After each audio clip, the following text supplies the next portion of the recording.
Olá, me chamo Robson Constante, estamos começando mais um programa Diversidade Sem Tabu. E hoje estou aqui com a Flávia Ferreira, advogada, e tem um importante papel que ela vem desempenhando na cidade de Esteio, aqui do ladinho.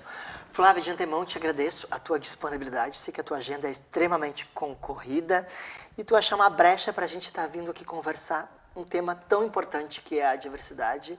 A gente vai focar na questão LGBTQIA+, P, então tem todas as siglas que é de extrema importância, né? A gente está debatendo. Então, eu quero te dizer que esse programa, então, pelo nome já diz, né? A gente não tem tabu para falar sobre qualquer assunto. Eu agradeço muito estar aqui hoje. Com certeza, estou em todo lugar que a diversidade vem conversando na nossa comunidade, eu estarei lá também. Faço parte da OAB, né? Através da Comissão de Diversidade Sexual e Gênero, ali de Esteio. A gente está fazendo um trabalho bem bacana também através do Corredor 108 e a Rede Esteio Cultural. E a gente vem trazendo isso principalmente para o meu município, assim, que é pequeno e às vezes essas coisas ainda, como diz o programa, é tabu, né? Falar sobre isso em comarcas pequenas é muito importante. Sim, com certeza. Então, antes da gente entrar nesses assuntos que eu quero falar contigo sobre a coordenação no Corredor 108, eu quero saber mais algumas coisas que eu quero, não vou fazer spoiler, mas eu quero conhecer um pouco a Marga.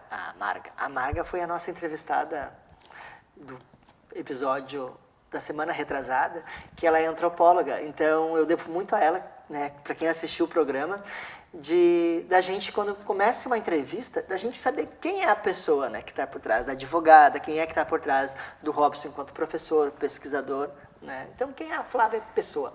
A Flávia é uma mulher negra, uma mulher pansexual, que tem 25 anos e acredito que se eu pudesse falar assim uma frase, eu diria que a Flávia, ela quer trazer, quanto mais diversidade, mais falarmos sobre a comunidade LGBTQIAP+, eu acho que é uma comunidade que a gente pode ter N estudos sobre ela e trazer diversas formas da temática. E a Flávia viu, através das próprias descobertas pessoais, a necessidade de estar estudando sobre isso, porque eu tive relações com mulheres durante mais tempo da minha vida do que com homens, né? E chegou um momento que eu, não, sou lésbica, daqui a pouco, não, mas eu sinto também atrações por pessoas trans, mas também sinto por homens, então o que eu sou, sabe? Veio esse questionamento, quem sou eu? E, enfim, várias pessoas também te questionam sobre a tua sexualidade. Ah, mas tu é uma advogada, ou não, você não pode agir dessa maneira. Veio através disso essa vontade. Já na faculdade também estudei sobre direitos sexuais e gêneros, daí trabalhava muito com a questão da laqueadura, que me indignava muito a questão de que tu tinha que ter 25 anos ou 2 filhos vivos para te não querer ter filhos, né? E também parece que tinha que ter autorização do marido, né? E com certeza. E eu ainda acho um absurdo tu ter que ter 21 anos para fazer laqueadura. Não sei se isso é um entendimento médico, mas eu penso assim, se tu pode adotar com 18 anos, desde que a adoção tenha 16 anos de diferença ali de idade, se tu pode dirigir, que também o carro pode ser uma arma, né? Se tu pode fazer N coisas com 18 anos, por que tu não pode escolher o que tu quer fazer com o teu corpo com 18 anos? Esse é o meu questionamento, às vezes, na lei, né? Que o Estado quer mandar na gente de qualquer forma, né? Sim, mandar nos corpos, né? Isso é um problema. E então você se considera, então, como pansexual. Isso, pansexual. Então, quer explicar um pouquinho? Eu sei que tu já falou, né, dessa questão de relacionamento. Para quem não sabe, né? Não sei. Ser pansexual é uma pessoa que ela se relaciona, se apaixona, né, por pessoas de diferentes gêneros e sexualidades. Já tive relacionamentos, por exemplo, de forma pessoal com mulheres masculinas, mulheres femininas, já fiquei com pessoas trans também.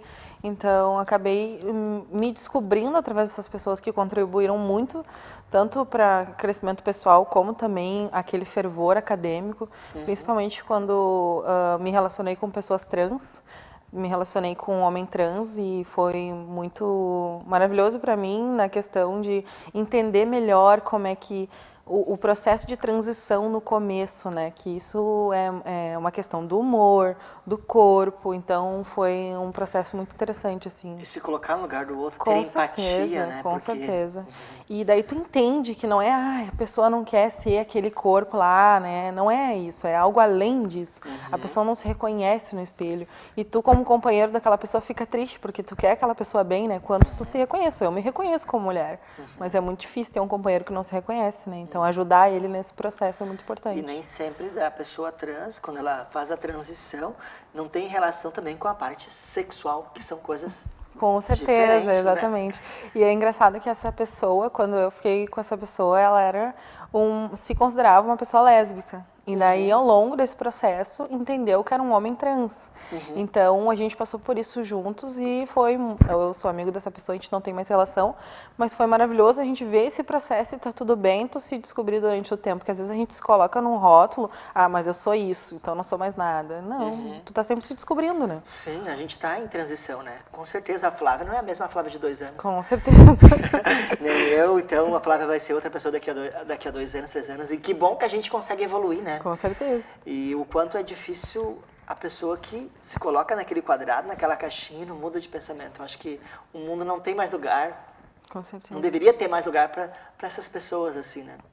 E principalmente de interferir e de achar que deva meter o bedelho ou dizer o que é certo ou errado para outra pessoa.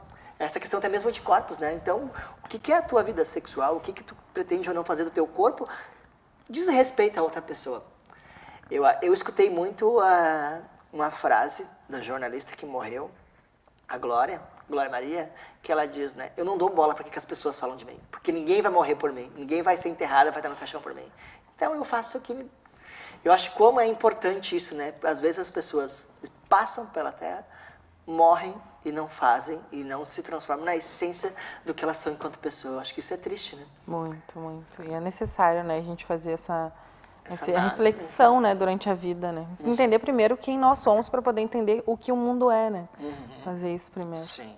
E a gente sabe que isso é uma batalha diária e que nem sempre quem está se redescobrindo aí, esses adolescentes, crianças, pré-adolescentes, que estão aí nessa transição, a gente às vezes quando adulto pode mudar, imagina elas, e por vezes elas não têm essa aceitação e o preconceito é de dentro de casa. E o quanto traz esse transtorno para essas... Porque eu comecei desde o ano passado como professor, eu era professor de adultos e adolescentes no máximo. E agora trabalhando com crianças, e a gente vê que crianças com 9, 10, 11 anos, eles já entendem.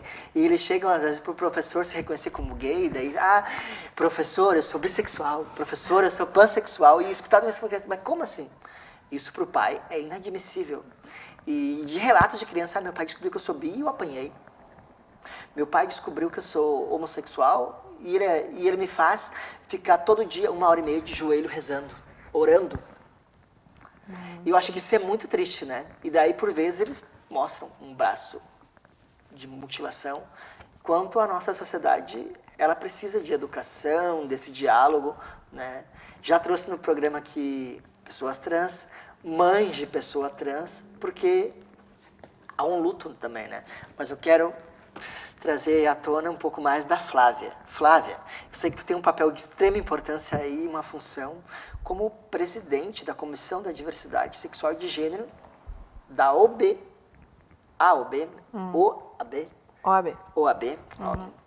de Esteio. Fala pra gente como é que esse teu trabalho. Essa comissão, ela já existe em âmbito estadual, né? Essa comissão, ela foi criada ali pela Maria Berenice Dias e aí que surgiu também o Estatuto da Diversidade, enfim, isso no âmbito estadual. E ela tem mais ou menos uns 12 anos, muito recente, né? Uma criança. E quando eu cheguei ali, me formei advogada, sempre por tratar de direitos de sexuais, reprodutivos, né? Gostava dessa temática. Eu perguntei para um colega, tá, mas existe essa comissão no nosso município?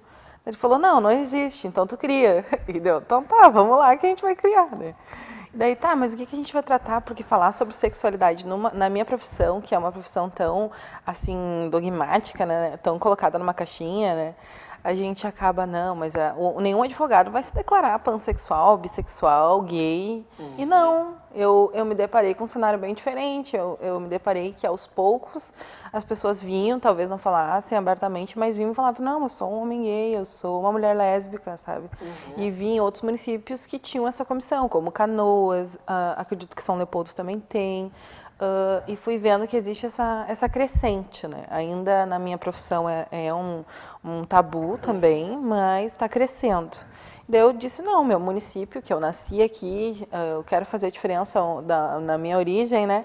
Vou fazer aqui também. E estou me unindo aos poucos com outros movimentos da minha cidade, como o Ambulatório LGBT, QIAP+, como a gente tem o Corredor 108, também a REC, que é simpatizante, que a gente se uniu para fazer esse trabalho de forma coletiva, né? Que individual a gente não faz nada. Né? Sim, no coletivo, né? E como é importante, como tu falou, né, a questão de uma rede de saúde que atenda esse público, né? O público trans. Porque é uma demanda diferente, né? E a gente sabe que o nosso sistema de saúde, por vezes, há preconceitos também, né? Porque haja vista as mulheres que tem agora, né? Eu trouxe um convidado que falou, a gente está trabalhando políticas públicas para a pessoa trans ir num posto de saúde ser tratada de igual para igual. E às vezes os médicos não têm esse entendimento, né? Com certeza. E, assim, a questão da LGBT, ela é tão complexa que esse ambulatório, ele veio assim, vamos fazer um ambulatório, genérico para ver a demanda.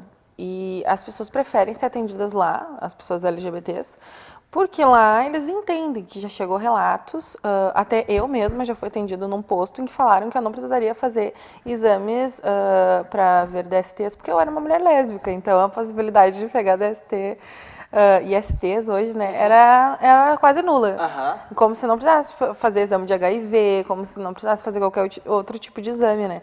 E daí eu ficava, gente, como é que pode, né, médico falar isso, né? A gente espera um conhecimento e a pessoa não tem. Então, isso aí é um relato que temos de vários, né, locais. Um homem gay, já vou colocar para fazer teste HIV, né, porque já se presume. Aquele preconceito, assim, terrível, né? Eu fico indignada. Sim, exato. E me fala um pouquinho como é que é essa parte, como é que nasceu, como é que é a coordenação do Corredor 108? Corredor 108, ele acabou surgindo por uma demanda do pessoal lá de Esteio que trabalhavam com feiras gráficas, né? Artes, desenhos.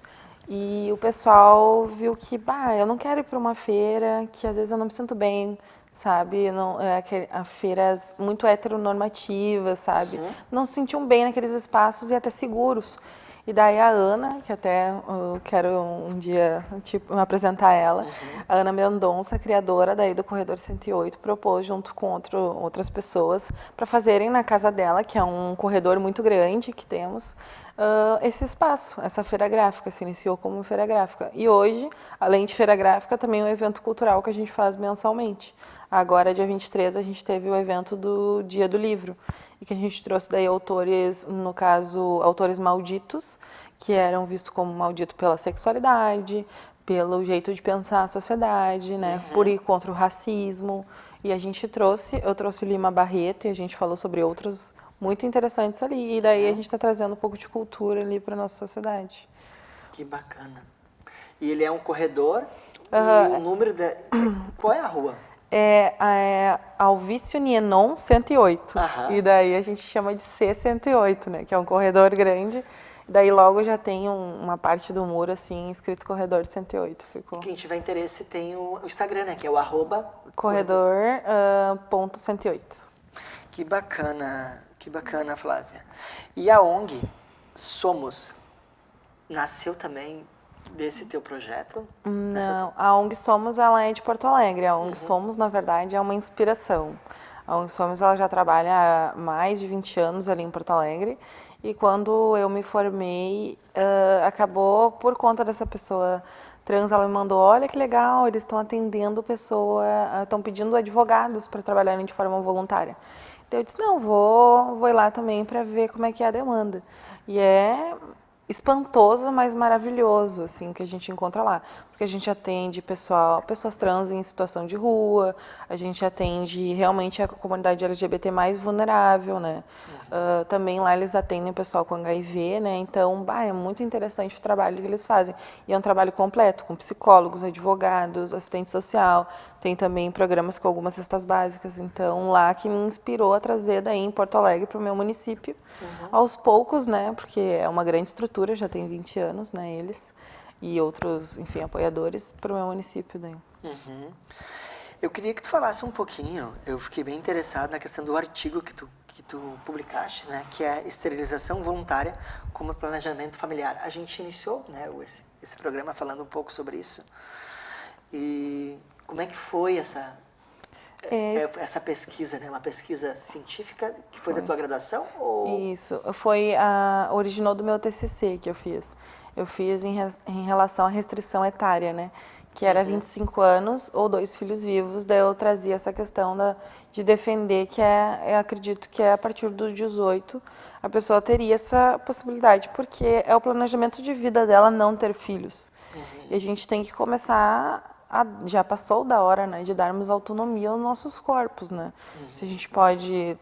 Enfim, fazer N procedimentos também que mudam nossas características porque queremos, por que não mudar uma característica também que é de ter ou não prole, né? É uma decisão minha como mulher ou tô como homem, né? Enfim. E daí eu trouxe isso e foi uma pesquisa muito interessante porque eu trouxe o porquê dessa lei, né? Porque a lei surgiu de forma tão restrita porque empresas americanas tinham interesse que as mulheres se esterilizassem porque assim não precisaria, por exemplo, pagar a licença maternidade. Então, era interessante que mulheres não tivessem filhos, porque é muito ruim que a mulher fique afastada, né, enquanto eu estou pagando para ela, né.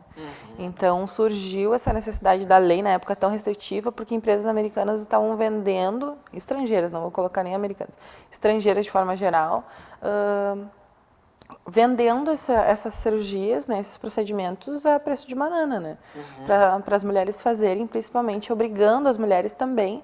Tipo, por exemplo, assim, eu vou lá fazer uma entrevista. Mas tu não é esterilizado, então eu não vou te querer na minha empresa. Obrigavam as mulheres a fazerem isso, entende? Daí surgiu por isso uma lei tão rígida. Daí é um questionamento que também trouxe no meu TCC e falo um pouco no artigo. Será que hoje, com a informação que temos, com outros procedimentos também que temos para não... termos filhos, né, como o DIU, enfim, é necessária uma lei tão restrita para nos proteger?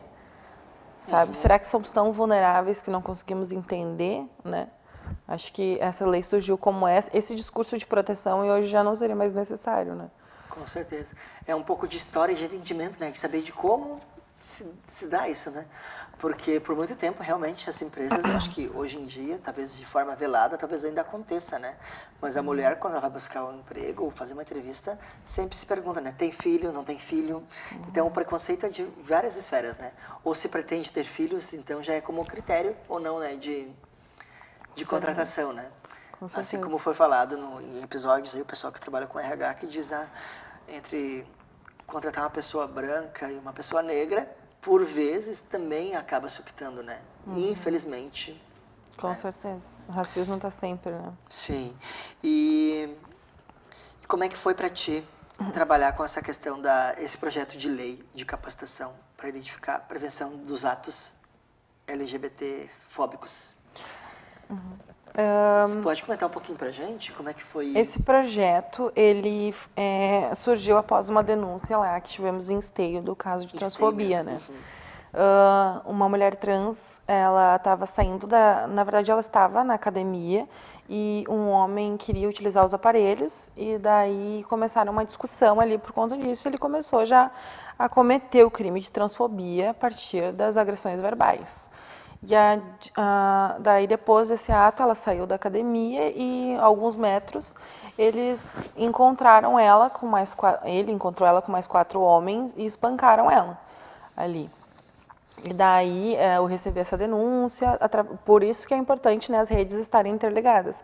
Porque eu, como comissão, faço parte do corredor que recebeu essa denúncia. E eles sabiam onde direcionar, né? Quão importantes são essas redes de apoio, né? Muito importante. E a gente está unido, né?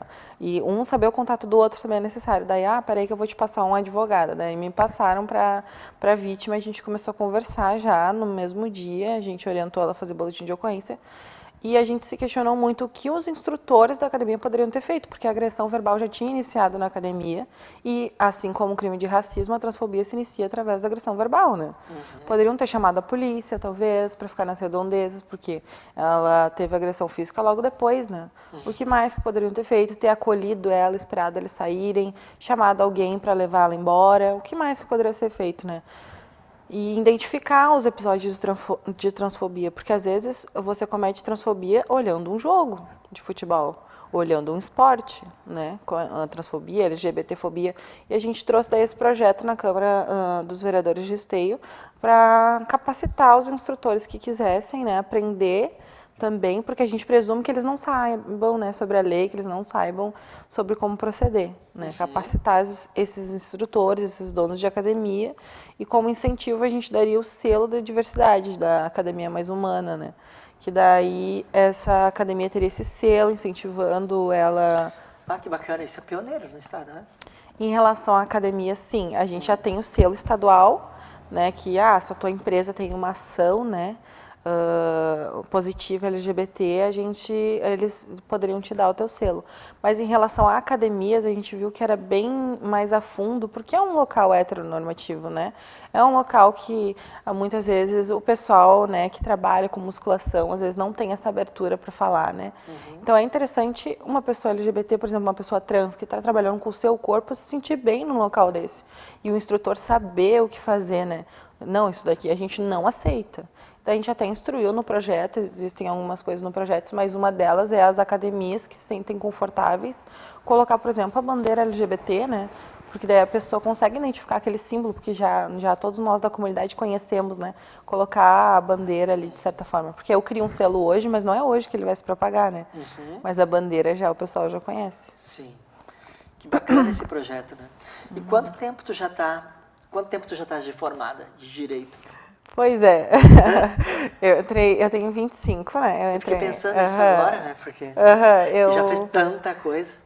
Eu entrei na faculdade com 17 anos e logo depois que eu saí, eu fiz aqui na Uniriter de Canoas, né?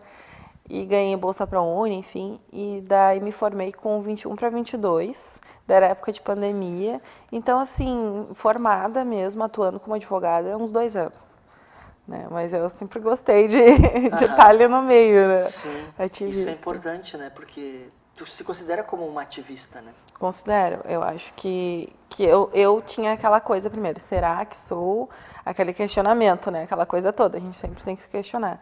Mas hoje acredito que sim, que acho pouco ainda que eu faço, mas o pouco ainda incentiva outras pessoas, porque sozinho a gente não faz nada. Esse projeto, ele foi em conjunto com uma conversa com outras pessoas. Eu, uma mulher cis, consigo ter empatia, mas não sou uma mulher trans. É importante a gente estar sempre dando espaço para quem realmente é interessado, né? Hoje estou aqui, mas eu quero que um dia uma mulher trans esteja aqui comigo também. Sim, com certeza, né? E quais são o pessoal já te reconhece na rua, lá em Esteio, do público, da comunidade, né, LGBTQIA+. Como é que é a tua relação? Porque deve ser maravilhoso para ti, porque eu penso assim, como educadora a gente faz a diferença. E quando as pessoas se sentem, né, nessa questão de que eu tenho uma advogada que vai lutar pelos meus direitos, que tem o seu... Eu acho que é bacana para a pessoa, né, provavelmente ela se sinta mais confortável em dialogar e entrar em contato contigo. Com certeza, que nem assim, como presidente da comissão, eu não sou advogada diretamente, muitas vezes, dos casos, né? Mas eu consigo orientar juridicamente e direcionar para um colega que eu sei que é um colega que é simpatizante da causa. Então, esse colega, ele vai saber como o teu gênero, o teu pronome, enfim, todas as questões mínimas que todo mundo deveria saber, ele sabe lidar. Então, sempre direciono para esses colegas. E é muito bom, assim, eu sempre aprendo alguma coisa com algum relato, né? Agora, essa questão das escolas que tu mencionou, vem vindo, assim, relatos de mães, de como proceder em caso de transfobia que acometem os professores também, os instrutores da região de ensino, né? Então, o que eu posso fazer? Ah, não estão deixando usar o banheiro. Ah, o que eu posso fazer nisso ou naquilo? Então, tá vindo aos poucos. E daí a gente sempre tenta cada vez mais se unir, estreitar a rede, fazendo grupos de WhatsApp, o Instagram, enfim, tudo isso é importante, né? Uhum. Criar essas redes, né? Porque essas redes acabam se tornando, digamos, lugares seguros, né? Sim. Porque o público, principalmente o público trans, a trans, ele tem uma idade, infelizmente, de estimativa de vida muito curta, né? Sim. 35 anos, se eu não me engano, acho que é 34, 35 anos, né? em torno Eu trouxe disso. aqui uma convidada na primeira temporada que ela tinha 36 anos, ela disse, eu já passei da estatística, o quanto isso é triste, né? Então, Sim, é já muito triste posso tu fazer. ouvir isso, né? E daí, tu pensa, o Brasil é um dos países que mais mata pessoas trans, né? O que a gente está fazendo em relação a isso? Isso é muito importante. A gente está sempre se questionando, né? É que tem algo de errado aí na nossa história, na nossa estrutura, na nossa educação, né? Com certeza. E eu fico muito feliz que o caso dessa vítima em Esteio, ela não virou mais uma estatística, né? Que a gente consegue fazer alguma coisa por ela. Sim, e que bom que... E hoje ela, como é que ela tá? Hoje ela já Ela é aos poucos, né? Porque foi um tem tudo. episódio de agressão física. Acredito que a questão psíquica, né? A gente tem que ir aos poucos. Mas fisicamente ela tá bem e ela tá sendo atendida por uma advogada muito competente, a doutora Priscila. Que bom. E aos poucos já conseguimos agora, recebemos hoje a notícia, todos estão presos, a delegacia de Esteio foi muito competente, o delegado foi muito atencioso, deu atenção devida a esse caso. Então correu tudo muito bem, assim. Agora vamos correr atrás de responsabilidades, se tiver civis, né? Em relação a academias, em relação à questão física também. Que bacana, Flávio. O nosso programa ele é curto, curtinho, né? Até teríamos mais assuntos para estar tratando aqui. Quero te trazer para essa temporada, né? Sei que a tua agenda é curta, mas com certeza para a próxima temporada, para que a gente venha dialogar, que tu venha trazer mais casos, que a gente se una, que a gente fortaleça essa rede de informação, de quebra de preconceitos, né? E como recado final, quiser deixar teus Instagram aí, teu Instagram da Flávia, o Instagram da Flávia Advogada, sinta-se à vontade para a tua mensagem final. O meu Instagram, para quem quiser entrar em contato comigo, é adv _ Flávia Ferreira. E eu acho que é importante todos saberem que vocês não estão sozinhos, a gente está lutando pelos direitos LGBTs. E se quiserem entrar em contato comigo também, para a gente estar melhorando a nossa sociedade, eu fico aberta. Sempre para a gente lutar todo mundo junto e estreitar essa nossa rede. Com certeza, porque dependendo cidades vizinhas que ainda não tem uma comissão, uma coordenação específica para o público, né, LGBTQIA+, que faça, né, que Com certeza. esse grupo de apoio, que vocês também sirvam de exemplo, multiplicadores, como a gente vinha comentando, né. Então, agradeço a todos que nos acompanharam nesse episódio e te espero até o próximo programa. Até logo. Tchau. Tchau.